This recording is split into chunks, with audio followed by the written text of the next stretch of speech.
Hello,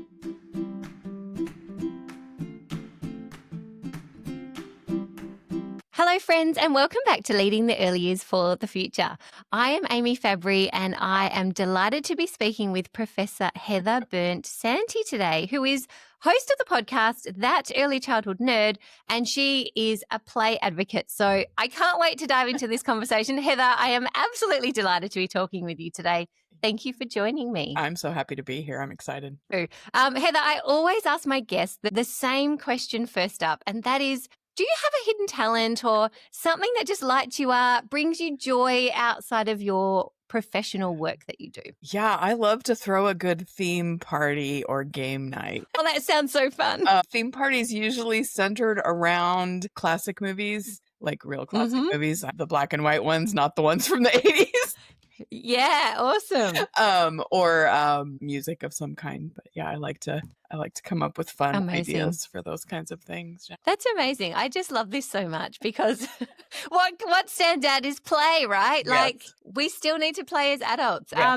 So tell us about the work you do. Like you wear a few different hats, but tell us about the work that you do as a leader in the early years. Yeah. So I've been doing work with children and their families since I was 19. So that's about 35, 36 years now, starting work in a childcare center before I knew it was something you could study or learn about or advocate for. Yeah. Yep. So I've worked in that direct care for a long time, but right now I am a professor at a community college, which is a 2-year college here in the state. And teaching early childhood education. And then I also host, as you said, the podcast, That Early Childhood Nerd. I do a lot of social media hosting and advocating in that way. And I like to write. I've got my first book actually coming out later this year. So I'm very excited. Amazing. Congratulations. Yeah, thank you. It's been a dream since I was 11. And I'm getting a tattoo tomorrow night to commemorate having done it at 54. That is so cool. So I just feel so strongly about being what I needed when I was young. That, I'm just really driven to get the word out on behalf of children in any way I have within my reach. Amazing. So can you tell us more then?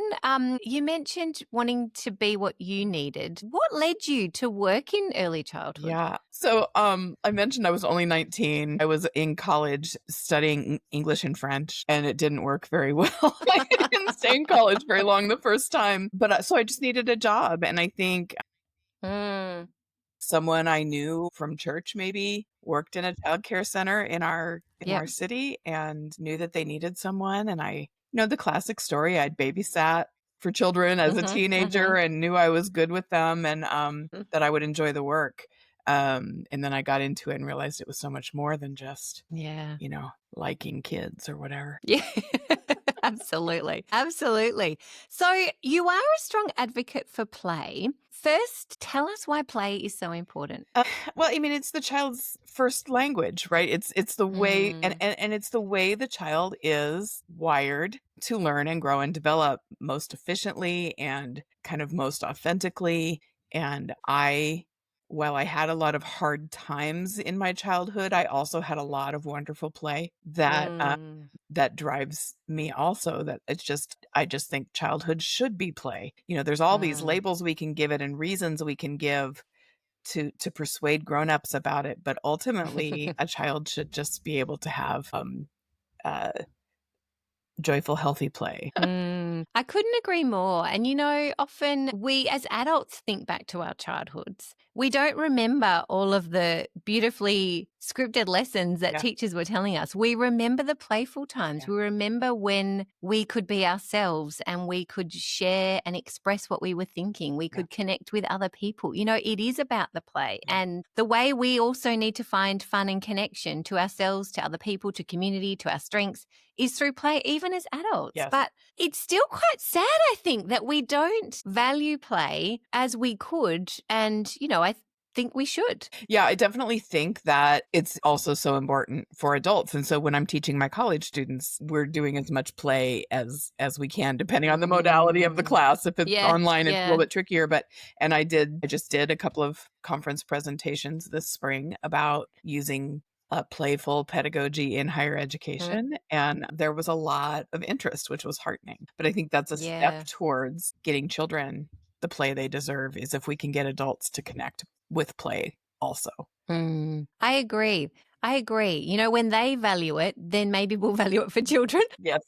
But, selfishly, I guess sometimes we come from our own lens before we come from the child's Sure. lens and think about what matters to them. So tell me about your advocacy. Why is advocacy so important?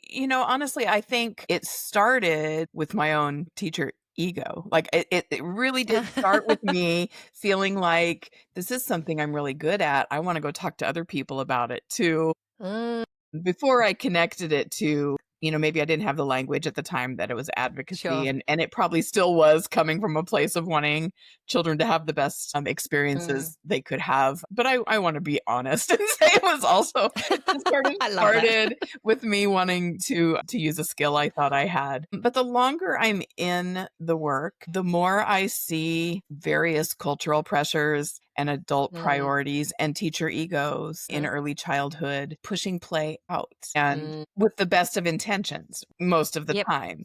Yep. We really want to do what's right for children, and what's going to be helpful for them and their development and their learning, but we get mixed up and start going Mm. in the wrong direction. And so now I'm just using any means I have to talk about play, to the point that I get a little bit of teasing, mostly from like my colleagues at the college who are not in early childhood, or family members Mm. who just that I'm the play person, which I'll take that all day long. That's a great compliment, right? Yeah.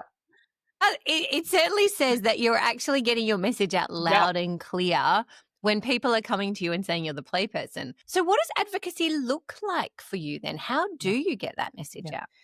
out? It kind of depends on which tech strategy I'm using, I guess I'll say. If I'm Yeah. like when I'm doing the podcast, it's really just about something I'm excited about, and I'm going to throw it Mhm. out there, and bring the guests on that I think will also share that enthusiasm for Mhm. whatever that Mhm. topic is, and it'll find the people that it finds. When I'm writing and when I do conference presentations, I think a little bit more about a specific audience. Mm. In fact, my book is about using schema play theory to advocate for free play, and it's really Wow. based on the idea that there are specific audiences who have different priorities that push Mhm. out play. And so my message about play has to show this group that it hits their priorities, and this group that it Mm. can, play can help you meet your priorities. And so it's really tailoring the message and then finding both anecdotal evidence and that hard evidence that everybody Mhm. wants Mhm. to make the connection for them. So, and it can be authentically done. Sometimes when I talk about this, it seems like, so for example, one of the audiences that I talk about is like the playing teacher crowd, the people who really just want it to be like school, and it has to look like school to be seen as learning, and that way I get seen as a professional. Those folks it's Mm. hard for them to get on board with play because they have these pressures they feel and this need that they have. So I have to take an example of a child at play and point out the kind of learning, or here's how you can still be a teacher when the child is playing like this on their own, following their own idea. It really requires, I think, knowing what your audience cares enough about that they'll stop and listen and maybe consider. Mm. And so when I'm writing or speaking at conferences, it's a lot more tailored than the podcast is just a I just started that to trick people into talking with me about what I'm reading. I can totally relate, Yeah. right? Starting a podcast is the best thing I ever did because I just get to meet some amazing people, Yeah. and have great conversations. Yeah. I love that you're talking about different audiences and that there's different things that people care about. And that then becomes a point of leverage Yeah. in our advocacy, to really think about what matters to them. What do they care about? Then how do I tailor my message so that it meets their needs? Mhm. How do you find out what they care about? I mean, in the real world, it's watching what they do and Yeah. talking with them, and what do they plan for children when they're planning for children, or if it's a Mm. parent What do they ask about when they're coming to see if Yep. they want to bring Yep. their child here? It's honestly my dream. I was a childcare center director for a while, and I understand why they ask this question when a family calls and says, do they learn things there, or are you just like daycare, or do they just play? Like, I know that they're just like advocating for their child there with Yeah. the information that they have. But I still have like a visceral reaction. And it's honestly my dream to someday have more parents calling and saying, so tell me about play, or something like, do they get to play there, Mm. or do you just try and make it look like school?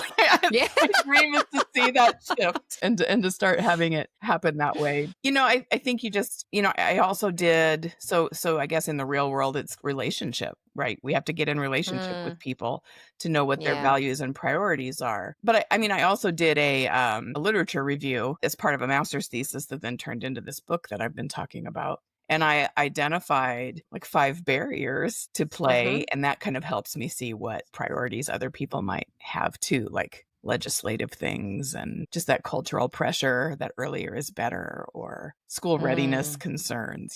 If we can kind of figure out what's driving us away from play, Mm. that helps us see what our messages need to be. And if it's parents Absolutely. and families, it's just pictures of their children and that's their priority with a label of what kind of things they might be learning or getting valuable practice with, or just loving about what they're doing. Yeah, absolutely. It is so much about the relationships, right? Yeah. And trying to understand where people are coming from. And I love what you mentioned earlier, that these people who might not value play the way we do, they still have good hearts. These are good people who genuinely want what's best for Yeah. children. And I think sometimes we can lose sight of that because we feel frustrated, Right. that they're not listening and they're not agreeing with us and they're not valuing the same things. But at the end of the day, they're actually allowed to have their own values, Mhm. right? They're allowed to disagree with you. And I think we have to remember that there's still people who want good things for Yeah. children, whether they're families or whether they're other educators and teachers. So I love this concept of, getting into relationship and really trying to understand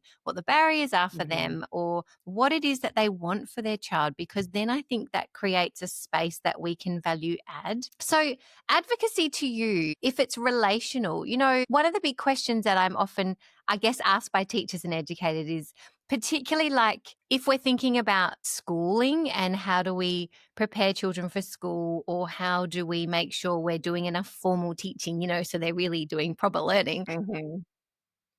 When you're working with colleagues even or administrators who want a really formal approach, I think a lot of educators find that quite scary and daunting, to advocate to them, because I wonder if the outcome is we want to change their minds. Mhm. How do you approach, I guess, people who have really different values, even if you're understanding where they're coming from? How do you go about that and, kind of get through that if you kind of engage in even a conversation or whether it's a presentation or something that you're really trying to work with someone who sees things really differently? Mhm. How do you navigate that space Yeah. and perhaps any tension that's there? Yeah, so it's really easy when I'm speaking because I can leave. And I know that I'm not gonna, win everybody's heart and mind Yeah, probably in a sure. room full of people. So, but I love having the conversations. I think listening, and then again, it takes, I think, a good solid foundation myself. So those years that I've been Mm-hmm. studying about it, and reading and watching and being curious builds that foundation so that it's easier for me, because I'm going to have that defensive response, right? The parent who calls, or the person in the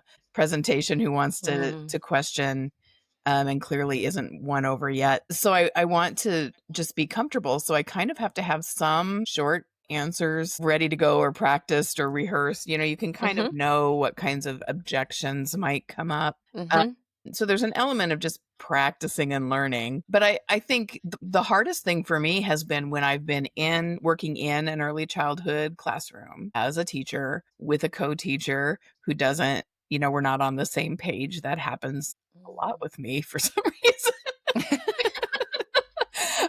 Because then there's that, excuse me, that element that I don't want things to get too tense, because that is also Mm. not great for the Mm. children in our space. So I really rely on modeling and sort of narrating myself why I'm doing what I'm doing.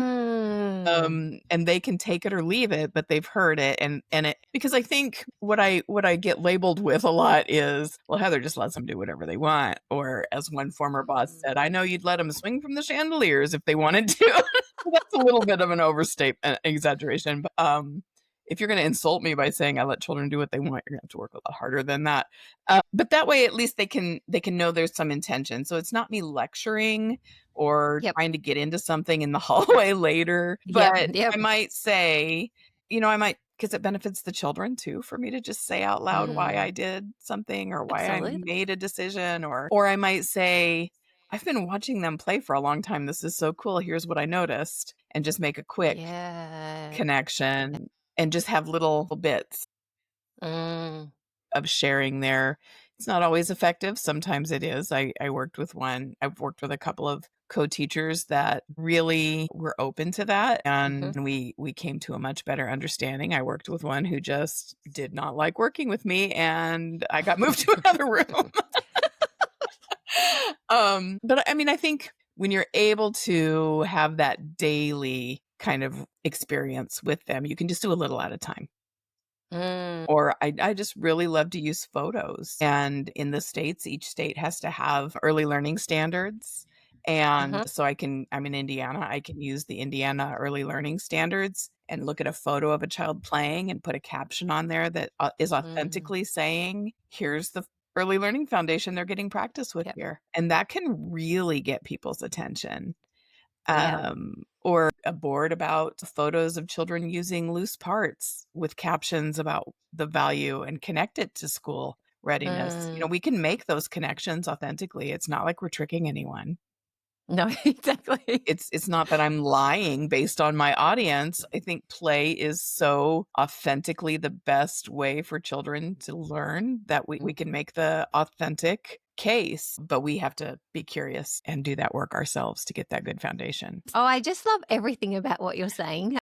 And I Because I think felt like I was really going around in a circle. no, it's brilliant because I think, I do think that we often think advocacy has to look like getting out your soapbox or it Yeah. has to look like, writing a white paper. I mean, you do some of these things and you do them so well, but the reality is sometimes Mhm. we're actually trying to broaden the perspectives or the understandings of the people that we work closest with Yeah. who might be colleagues who are also teachers and educators or administrators. And I think that, the work that you're talking about and the advocacy that you've done on the ground is so powerful Mm. because rather than try and give someone a lecture and convince them that play is the better way, Yeah. you're actually showing them what it looks like in practice, to actually point out and model the intention behind the planning that you're doing or the observations that you're Yeah. making, the documentation and the links to frameworks and curriculum. Like that is such a powerful way, I think, to Yeah. actually shift and broaden people's perspectives because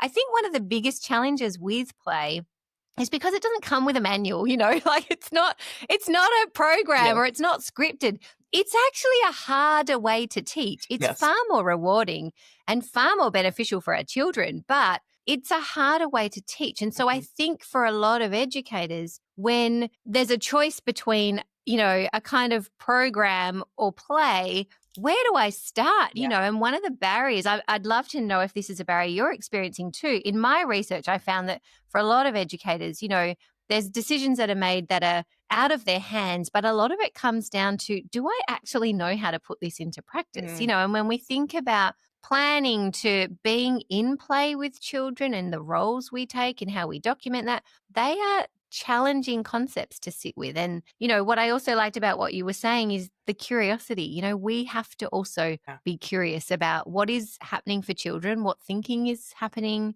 how are we showing up? And I think that lens of curiosity just creates more possibilities. Uh-huh. So modeling that process must be really powerful. Not always everyone's cup of tea, perhaps, Right. as you It's a said. skill. I mean, none of us are born knowing how to do any of this. No, no. So it comes down to, do I want to learn how to do this? Do I want to Mm, learn more about this?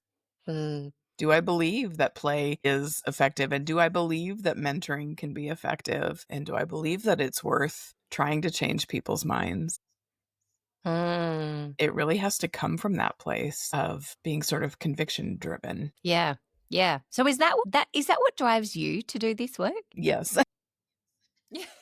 Yeah, I think I mean, it has to. It's I someone once called early childhood work deeply hopeful. Mm. I read that somewhere. I wish I remember exactly who, even though it's just a short phrase, but that's in my mind all the time because there Mm. are so many barriers and the days can be long and hard and Mm. children are very stressed right now, worldwide, it seems like, and Yeah. teachers are Yeah. talking a lot about how much more behaviors they're seeing that are super challenging to work with. So if we Mhm. don't have that hope that our work can make a difference, it's going to be harder on us. Absolutely. I do often when I'm teaching because in a lot of places in the United States, you can, and maybe this is true in Australia, I don't know, but you can work in an early childhood, like childcare center, without anything but your high school diploma, like no other kind of training. You can get Mm. right in there. So which I did for 20 years before I went back to college and got my degree. But now as a professor, I have students who are currently working, with young children. Mm. Mm. And so there's a little bit of unlearning, and you have to have some hope that it's gonna be worth it to be willing to unlearn and then relearn some Yeah. things. But I definitely have days where I feel like, did I just do a whole day of teaching just so that my students can go to work and get in trouble? Like, am I setting them up for trouble? And then I have to get back to this. Do I believe I can make a difference? And I Mm. do, so I keep doing it. Yeah, good for you. I love this, I love the concept of hope, Yeah. for the profession, for children, but also as leaders Mhm. in the sector. We also have to have that sense of hope that what we're doing makes a difference, in whatever kind of shape or form our role looks now, particularly for those of us who are no longer working directly with Yeah. children. But, to step out of that, you still need a sense of hope that you can make a difference. And, maybe that's in supporting the educators. Yeah. Because without that, what are we doing here? Right? It's Yeah. really hard to keep going. Yeah. I'd love to know, what are some of I guess, have there been challenges for you in this work? Talking about advocacy and reaching different people with different needs and, Yeah. sounds easier than it probably is Yeah. potentially in practice sometimes. Have you faced any challenges doing this work? I mean, yes, I talked about just having some tension with co-teachers. That's definitely been a challenge. Mhm. I've been fired for being too vocal Wow. about what I thought, were disconnects that I was seeing Yep. between, what we know about child development and what was really happening in the Mm. classroom. There is just this, I think too, I feel like the dominant discourse is really powerful. The dominant discourse that quality means it looks like school. Learning only happens if the adults are in charge of it. And if I'm directly instructing, even with 2-year-olds, Mm. that's really the dominant voice. So it is really it is hard. Those are challenges. There's times when I get really tired of it. Mm. That's the beauty of social media for me, is that I can connect with people all over the world who Mhm. are also seeing those challenges and working through that so that I don't feel alone. And that's honestly what Mm. I hear most often when someone who's listened to the podcast emails me with feedback. It's almost always, I thought I was alone. I thought I was the only one Mm. working in this way or fighting for play or, trying to think and do differently.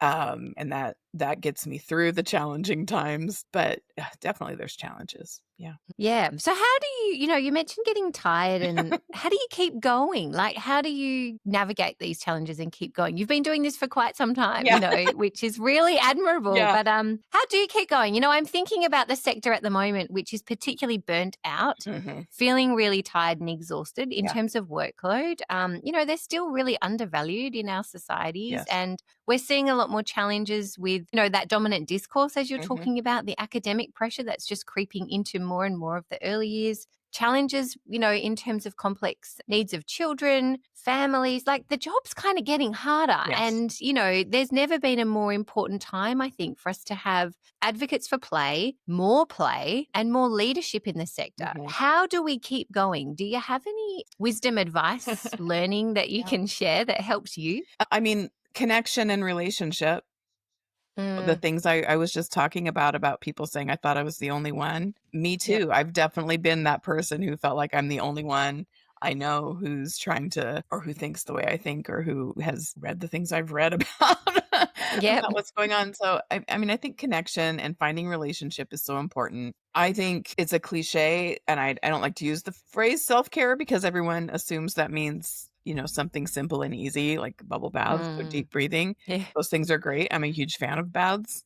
Um, uh uh, but play comes into it for us there too. Like, what is it if we look at the definition of play as being something you choose to do and it's intrinsically motivated and there's maybe not even a product at the end? What kinds of things can Mm. we do as adults that bring play into our lives? Because the same things about play that help build children's resilience will help to build our resilience. And the same things we know about relationship and children and resilience during stressful times is true about us. And the benefits to mental health that we know play has for children can be true for us too. Mm. Not to minimize, mental health situations and challenges, but it Yep. is true that there are benefits of that can help us kind of maintain our psyche a little bit, and our spirituality, Mm.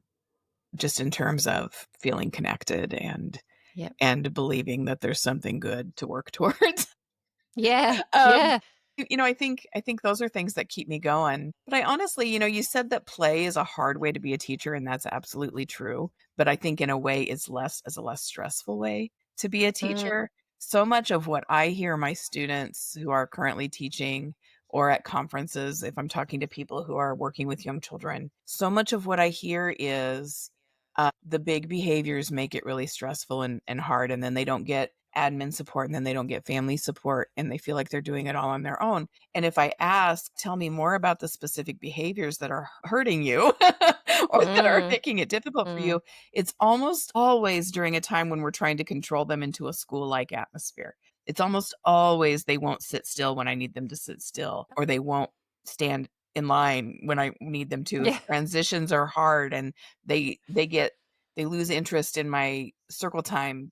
It's almost always an issue of control Mm. because they won't fit this structure. And Yep. that's why I think if we can move away from feeling like the whole group needs to move through everything all day long and we need to stick to Mhm. this 15 or 20-minute time Mhm. blocks. If we move away from that, we're not going to feel like failures all day long when children are just being children.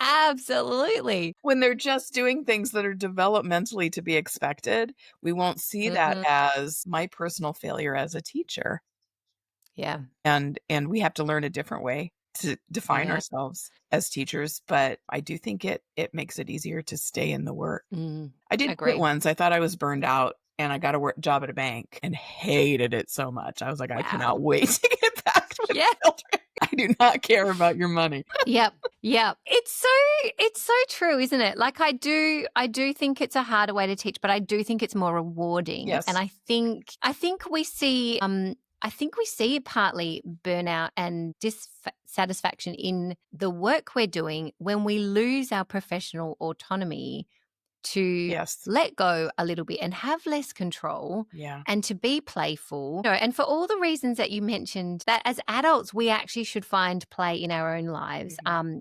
is just resonated so strongly with me.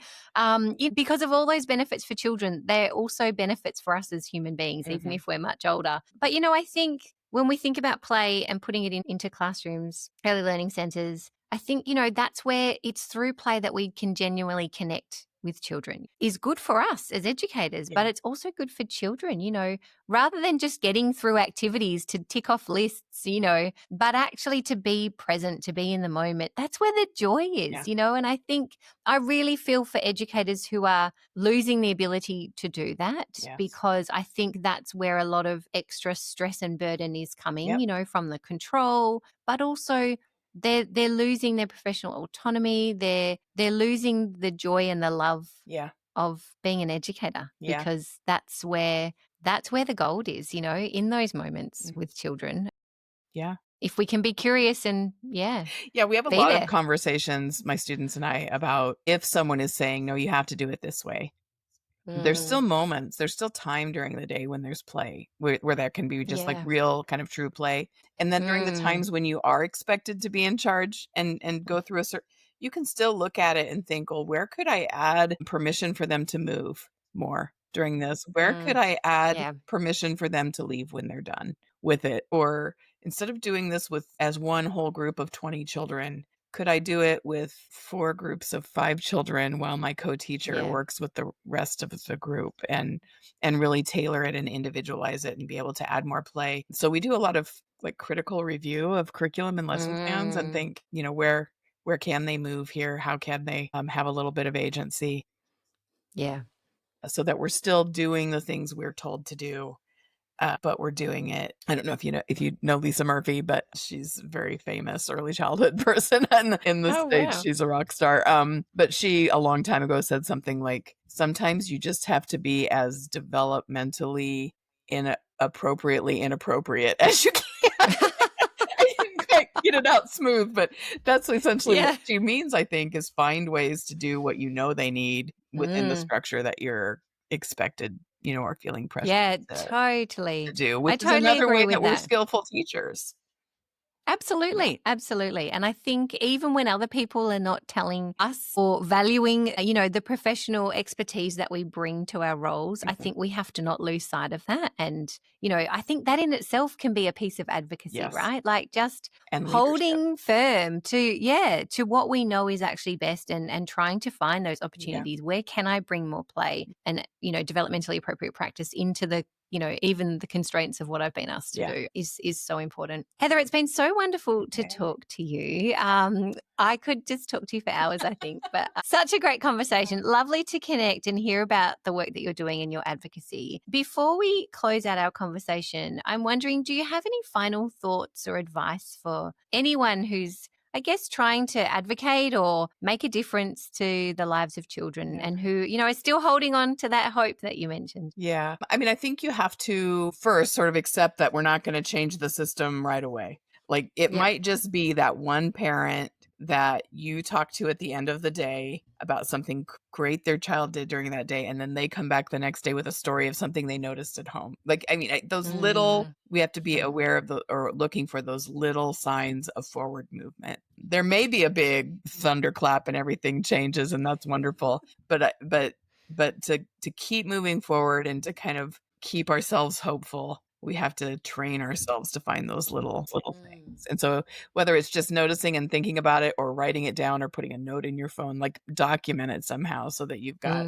Mm. this little list of small glimmers of hope that you can go back and That's beautiful advice. And I think too, I think we do feel frustrated because we want to change the system. So, that is very hard to do. You yeah. can't eat the whole elephant at once. Yes. I think, like you're saying though, those small differences that we make, whether it's planting a seed with a colleague or a family member, noticing those where we can actually have an impact and make a real difference. But then, also remembering those moments along the way, I think does help Mhm. us to keep going and see the difference that we're making and see how far we've come. So Yeah. we don't constantly only look at changing this big enormous system, Uh-huh. which is Yes. really hard to do. Yeah. And the reality is, changing the system is going to take a lot of people doing a lot of small things Right. to get to that point. So don't set ourselves up to fail is kind of what I'm hearing. And notice the great work that we are Yeah. doing, which I think is really sound advice. Thank you so much, Heather. It's been an absolute blast talking to you. I could talk to you all day. Thank you for the work you do. Thanks for being such a great advocate for play right behind you. Yay. Yeah. Thank you so much for having me on. My pleasure.